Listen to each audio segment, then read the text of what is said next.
бәрібір. 2002 жылы мен ауруханада жатырмын, аяғым ауыр. Менімен бірге басқа келіншектер жатыр. Біздің арасында ең жас келіншек 18 жасар бойжеткен. Өзі сондай өткір, пысық ақ. Біз лезде тіл табыстық. Біз әңгімелесіп отырғанда біреу телефон шалды. Жас келіншек оны көтерді, телефонмен сөйлесіп кетті. Әңгімелер көңілді. Арасында қайта-қайта терезеге қарап тұр. Кім келді екен, бізде қызығып отырмыз. Ол кім? Сүйіктім ғой. Сүйікті кім екен? Біз терезеге келіп қарайық деп ойладық. Бірақ ешкімді көре алмадық. Бірер минуттан кейін бөлмеге бір жас жігіт кірді. Қолында пакет бар. Ол жас келіншекті бетінен сүйді. Біз онымен амандасып бөлмеден шықтық. Бірер минуттан кейін осы жігіт та бөлмеден шықты. Беселдікке барғанда біз жас келіншекпен бірге бір үстелде отырмыз. Мен одан сұрадым, сен сүйіктің келді ме? Жоқ, ол менің күйеуім ғой. Мен ештеңе түсінбедім. Күйеу кім, сүйікті кім? Сонда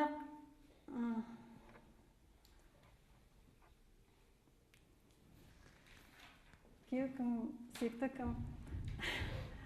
Сүйіктің күйеуім бар емес пе сен? Сенің күйеуің бар емес пе? Мен күйеуімді сүймеймін деді маған. Қалай? Сонда күйеуім бар. Сонда күйеуіңді алдап жүрсің бе? Біз екеуміз сүйіктімен бір-бірімді жақсы көреміз, сүйеміз бұрыннан. Онсыз мен тұра алмаймын. Мен не дерім білмей, Сүйіктіңе шықпады. мен не дерін білмей отырмын. Ол қабағын түйіп маған ренжіп қалды. Сүйіктіңе шықпады ма тұрмысқа? Сүйіктіңе шықпады ма тұрмысқа? Менің шешем қарсы болды ғой. Неге? Ол бай отбасынан. Біздің отбасымыз қарапайым. Шешем маған сен бақытсыз боласың онымен деді. Ол саған сенімен сенбейді. Біреулермен қыдырады. Сосын сен өзің жылайсың.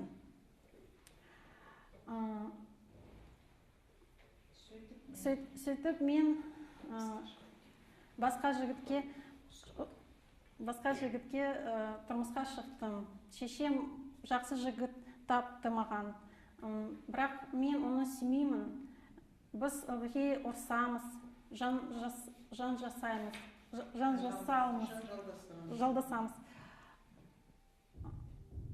Білесіз бе, мен онда аяғым ауыр 6 ай болды. Мен сүйіктімді кездестім. Ол маған айтты, мен әлі сені сүйемін.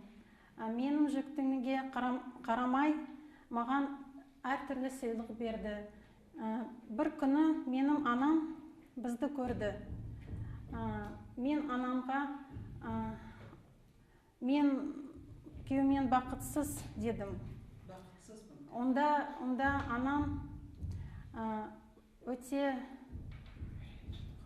ренжітіп қалды және өзін бізді үйленуімізге қарсы болғаны өкінді.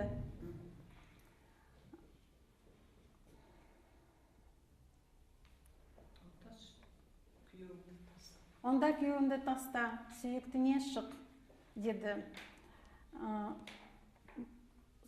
Сол уақытта телефон шалдырды. Келіншек телефон алып біреумен сөйлесіп кетті, қуанып, тез-тез заттыны жинап. Сен қайда барасың? Кім саған звондады? Ол маған айтты, бұл менің сүйіктім. Сүйіктімен кетемін. Қайда кетесің? Есің дұрыс па? Сенің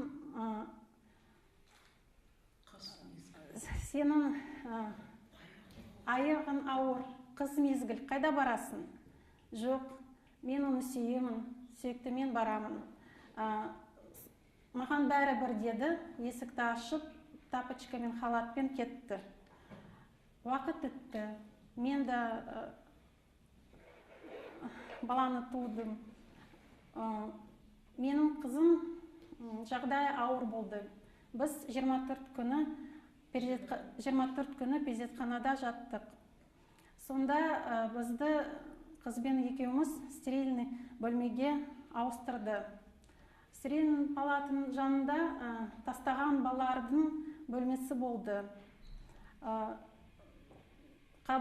Терезе қабырғада мен бәрі тастаған балаларды көрдім. Олар жылайды, бірден сұрайды, мен білмеймін, не сұрағаны. Су ма, тамақ па? Біздің палатының жанында тағы да бір палата болды. Сонда тағы да бір келіншек жатты баламен. Сонымен бірге мен бұл балаларды тамақтандырдым, сумен қараймыз. Медбике оларға уақыт жетпейді қарауға. Ол тамаққа кеткенде біз бұл балаларға, сәбилерге қараймыз. Сол бір күнде біреу баланы әкелді. Оның фамилия қарағанда таныдым. Бұл бала, бұл қашқан келіншектің екені ғой, түсіндім. Құдайым-ау, баланы тастап кетті. Не ойладым? Құдайым, бұл балаға біреу келсенші, алып кетсінші. Бір күніне әке мен атасы келді, баланы алып кетті. Мен қуандым өте. Бірақ менің ойымда мынау тастаған сәбилер қалды. Мынау сөз маған бәрі бір деген сөз құлақтан кетпейді. И можно я расскажу одно стихотворение, написано на русском языке мною. Перестаньте бросать детей. Перестаньте. Им очень больно. Прекращайте, прошу я вас. Хватит горя с них. Все, довольно. Посмотрите вы им в глаза. Что вы видите? Может, счастье? Подарите вы им тепла. Прогоните долой все ненастья. Помогите им, вас прошу. И в семью их к себе примите. Подарите любовь свою и заботу окружите. Помогите им на ноги встать и взглянуть на мир по-иному. Хватит в мире детям страдать. Отнеситесь как к чаду родному.